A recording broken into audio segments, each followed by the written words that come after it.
Hello friends, आप सभी को पीको एग्जाम यूट्यूब प्लेटफॉर्म पर स्वागत है। आज हम क्लास 12 फिजिक्स के बहुत ही इम्पोर्टेंट परिभाषा को समझेंगे। तो प्रश्न 1 कह रहा है कि वैद्युत क्षेत्र की तीव्रता की परिभाषा तथा इसका मात्रक लिखिए। 15, 16, 17, 18, 22 में पूछेगा, मोस्ट रिपीटेड क्वेश्चन है। तो इसका उत्तर कैसे लिखेंगे? तो सबसे पहले इसका हम जानते हैं सूत्र, E=F/Q0। F क्या है? वैद्युत बल है। Q0 क्या है? एकांक आवेश है। ई क्या है? वैद्युत क्षेत्र की तीव्रता है। तो इसी से इसके परिभाषा बनाएंगे। किसी वैद्युत क्षेत्र में स्थित एकांक आवेश पर लगने वाले वैद्युत बल को वैद्युत क्षेत्र की तीव्रता कहते हैं। इसे ई से प्रदर्शित करते हैं।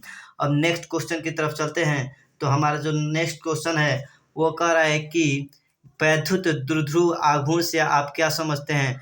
2005, 8, 9, 11, 12, 16 और 18 में पूछा गया मोस्ट रिपीटेड क्वेश्चन है।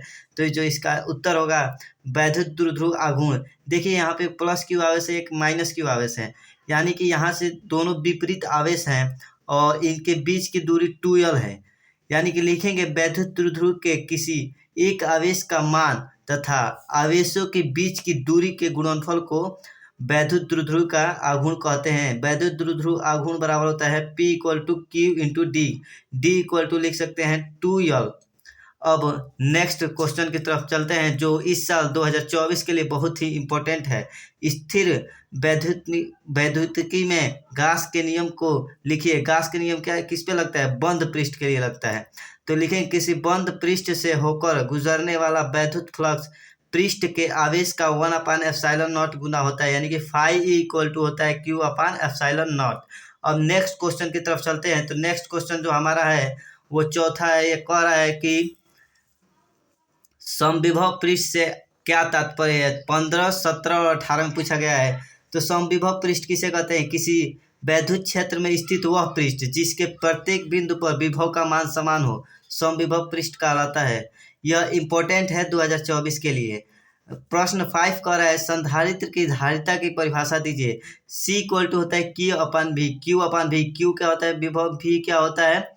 V होता है यहाँ पे वोल्टेज और Q क्या होता है? आवेश। C होता है संधारित्र। तो किसी संधारित्र में दिया गया आवेश तथा विभव में अनुपात को संधारित्र की धारिता कहते हैं। यानी कोई संधारित्र है और उसमें जितना विभव, आवेश में जितना विभव देंगे उसी को अनुपात को क्या कहेंगे? संधारित्र की धारिता कहेंगे।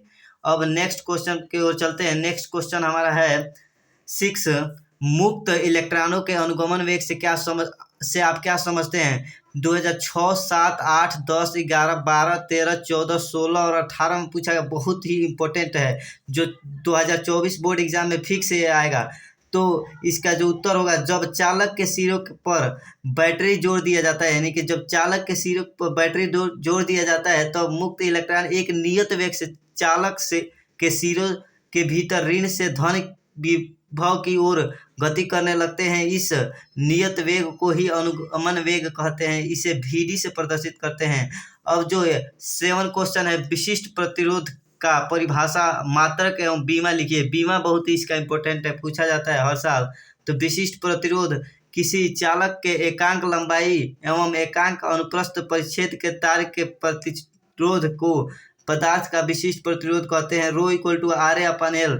बीमा इसके होता है ml3T-3A², मतलब ml3T-3A² पढ़ते हैं, इसको स्क्वायर नहीं पढ़ते हैं। अब नेक्स्ट क्वेश्चन की ओर चलते हैं। नेक्स्ट क्वेश्चन जो हमारा है किरचॉफ का धारा नियम। यह बहुत ही इम्पोर्टेंट है।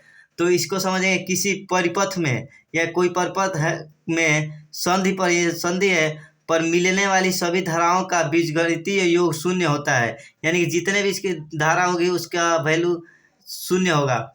अब संधि की ओर आने वाली धारा को धनात्मक लेते हैं तथा संधि से दूर जाने वाली धारा को ऋणात्मक लेते हैं। अब 9 क्वेश्चन की तरफ चलते हैं। किसी धारावाही चालक के कारण उत्पन्न चुंबकीय क्षेत्र के संबंध में बायो-सेवर्ट का नियम लिखिए। बायो-सेवर्ट का नियम बहुत ही इंपॉर्टेंट है। तो बायो और सेवर्ट के अनुसार धारावाही चालक के कारण चुंबकीय क्षेत्र B होता है μ04π I∇L sin θ/r², जहाँ μ04π क्या है? अनुक्रमानुपाती नियतांक है और μ0 चुंबकशीलता है। अब नेक्स्ट क्वेश्चन की तरफ चलते हैं जो कि बहुत ही इंपॉर्टेंट है 2024 के लिए।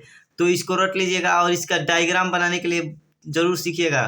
तो 10th जो प्रश्न है, ट्रांसफार्मर किस सिद्धांत पर कार्य करता है और इसकी रचना को लिखिए। तो ट्रांसफार्मर अन्योन्य प्रेरण के सिद्धांत पर कार्य करता है और इसकी रचना में सबसे नर्म लोहे की एक पतली कोर लेते हैं और ऊपर तांबे की 2 कुंडलियां लपेट दी गई होती है। यहाँ पे पतली जो कोर है ये किसकी है, लोहे की है। और ये जो तांबे की जो कोर कुंडलियां लपेटी है किसकी बनी है, तांबे की लपेटी गई।